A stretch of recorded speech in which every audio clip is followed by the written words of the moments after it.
Hello, hello et bienvenue dans cette vidéo. J'avais envie d'explorer avec toi une notion qui est un peu mal aimée et je pense mal comprise. On va parler de la fierté. Et si justement la fierté n'était pas un défaut, mais une force. C'est vraiment cette idée-là qu'on va aller explorer aujourd'hui.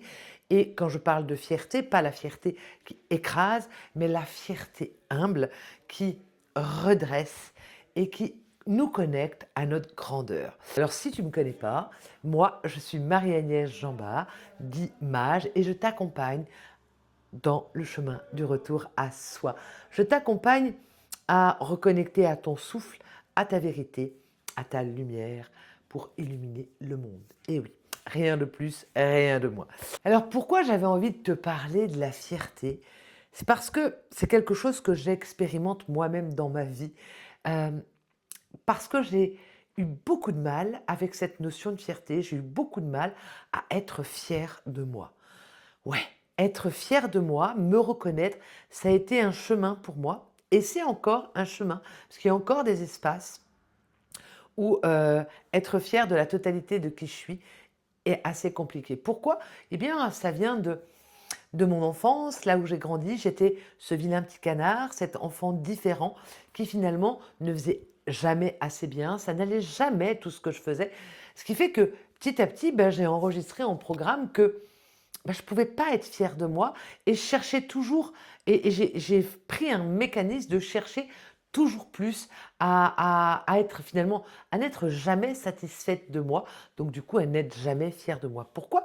Parce que autour de moi, j'avais une famille qui n'était pas, qui ne me montrait zéro fierté. Et je me souviens pour l'anecdote d'une fois où mon long chemin, je devais avoir 16 ou 17 ans, j'étais dans ma première année d'études d'esthétique et après des années collège qui avaient été compliquées, où j'avais été dernière de la classe, où du coup bah, être fière de soi c'était pas du tout facile et pas du tout c'était pas carrément je pouvais pas être fière de moi, j'étais dernière de la classe en fait, c'est ça. Et puis moi j'avais un frère, j'ai qu'un frère, mais mon frère était premier de la classe, il réussissait tout. Puis moi j'étais en bas, j'étais et donc eh ben, la fierté, il n'y en avait pas. J'étais à ras les pâquerettes. Et puis les profs aussi ben, ne m'encourageaient pas du coup. Du coup, j'étais vraiment rabaissée au plus bas. Et puis, je rentre à 16 ans dans cette école d'esthétique où je trouve une petite école, une structure qui me plaît. Et là, je, je retrouve un alignement, je pense, avec moi. Et là, ça fonctionne super bien. Et au premier trimestre, je suis première de la classe. Et là, je fais waouh! Et là, je suis fière de moi. Et là, je vais prendre un truc. Et je reviens et je vais voir mon père fièrement, parce que c'est souvent, effectivement, je pense, je sais pas, mais pour une fille, avoir le regard de fierté de son père, c'est hyper important. Et donc là, je vais voir mon père, je lui emmène mon bulletin, je dis regarde, je suis première de la classe. Et là, mon père, il regarde, et il me regarde et il me dit peut mieux faire. Et là, il y a tout qui s'effondre en moi. Je dis ben décidément, quoi que je fasse, ça ne va jamais assez bien. Et, euh, et du coup, je vis vraiment comme, je crois, à ce moment-là, un effondrement. Et je crois inconsciemment, ben, j'enregistre et et j'ancre encore plus en moi que quoi que je fasse, c'est jamais assez bien et que je peux vraiment ne pas être fière de moi. Et ça, c'est comme, voilà un petit bout de mon histoire personnelle et peut-être que tu vas te reconnaître dedans. Mais écoute la suite parce que c'est hyper intéressant. Donc j'avais envie d'explorer avec toi quelques fausses idées autour de la fierté. Tu vois, je t'ai raconté mon histoire personnelle, comment on peut finalement arriver à ne jamais être satisfait de soi-même et du coup à ne pas être fier de nous-mêmes par une histoire d'enfance. Donc une des fausses idées, c'est de ne pas mériter d'être fier parce qu'on a été conditionné à se rabaisser, parce qu'on a eu un écosystème autour de nous dans notre enfance qui nous écrasait, nous rabaissait. Donc du coup, on a pris le mental a appris à fonctionner à partir de là, de se rabaisser tout le temps.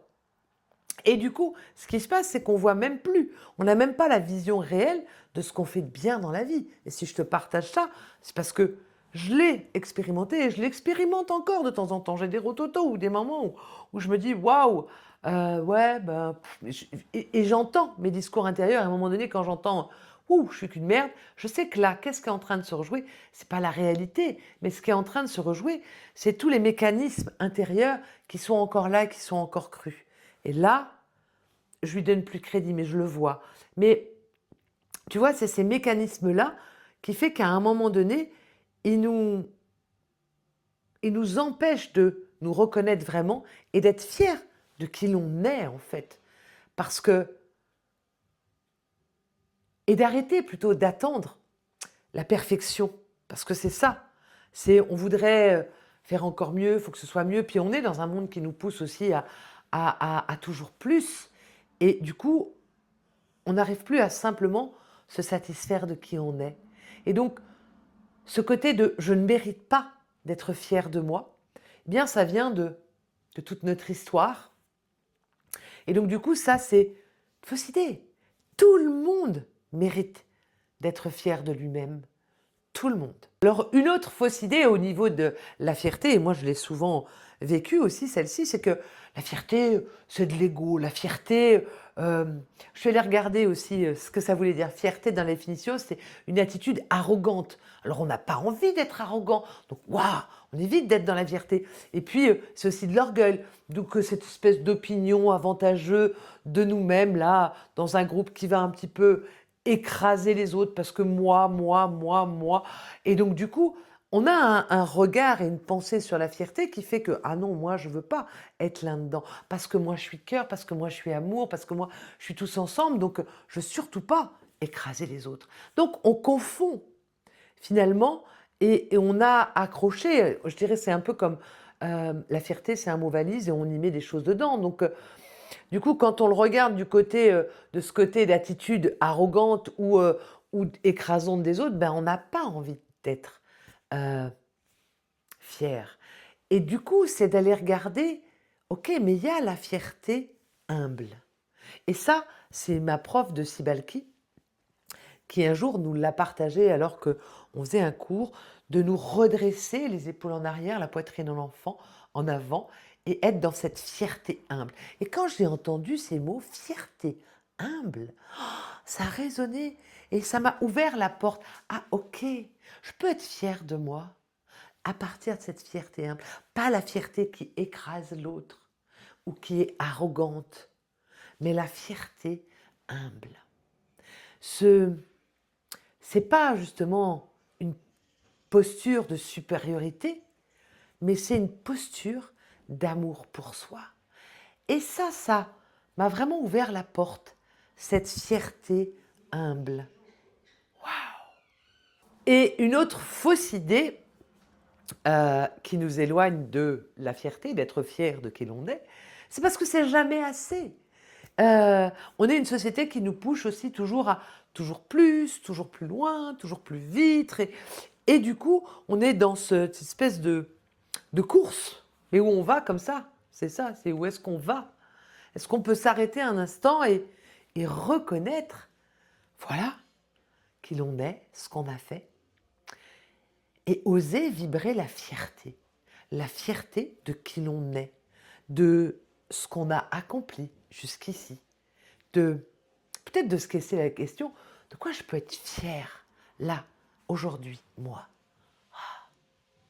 Alors moi, tu vas te dire, quand je me pose cette question, la chose dont je suis fière aujourd'hui, c'est mon orchidée. Parce que j'ai réussi à faire fleurir une orchidée. Et ça me rend toute fière, toute heureuse. Euh, ouais, et je suis heureuse aussi de le partager avec mes enfants, avec ma famille, avec les gens qui viennent chez moi. Waouh, t'as vu? Regarde, je suis fière. Et de le dire, je suis fière. Mais alors, qu'est-ce que ça apporte de vivre d'oser vibrer cette fierté? Alors, je t'ai partagé quelques fausses idées, quelques points de vue, quelques euh, angles de regard et d'exploration sur la fierté. Mais pourquoi, finalement, c'est important d'être fier de soi, dans cette fierté humble, bien sûr, pas cette fierté qui écrase l'autre, mais cette fierté qui te redresse, qui te reconnaît. Parce que la fierté, c'est une vibration, une énergie. Et plus tu vas vibrer cette fierté, plus tu vas nourrir ton énergie et plus tu vas te redresser et plus tu vas...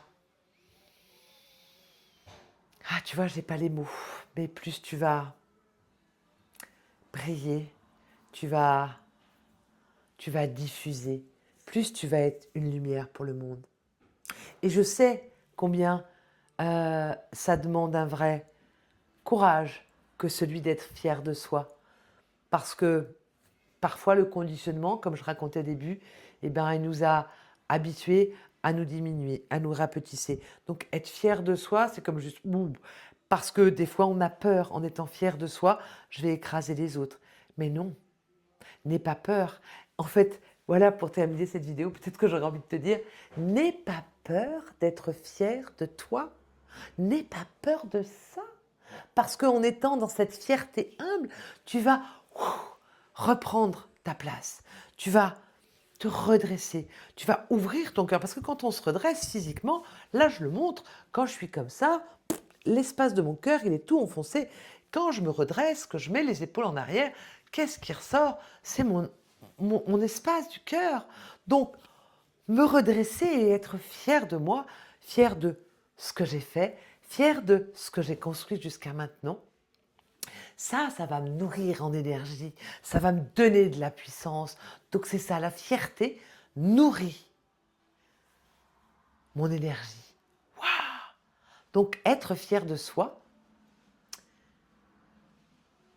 c'est hyper important pour se nourrir, pour nourrir notre énergie, pour nourrir notre vibration. Et, soit dit en passant, si tu attends que ce soit les autres qui soient fiers de toi, bah, tu vas pouvoir attendre longtemps. Parce que tu vois, peut-être qu'à un moment donné dans ma vie, c'est ce que j'ai fait. J'ai attendu que mon père soit fier de moi, que mon mari soit fier de moi, que mes enfants soient fiers de moi. Mais en fait, c'est du bullshit tout ça. La première personne qui doit être fière de toi, c'est toi. Donc n'attends pas que quelqu'un soit fier de toi et commence aujourd'hui à être fier de toi. En te posant simplement la question, de quoi je peux être fier de moi aujourd'hui?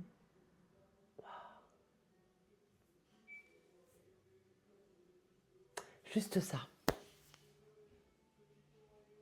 Et je crois que si on était plus nombreux à être fiers de qui l'on est, dans notre spécificité, au lieu de nous juger, de nous rabaisser, de nous critiquer, alors on aurait des humains beaucoup plus radieux, beaucoup plus puissants aussi, et beaucoup plus amoureux d'eux-mêmes et donc vibrants, beaucoup plus d'amour. Et ça changerait tout notre monde.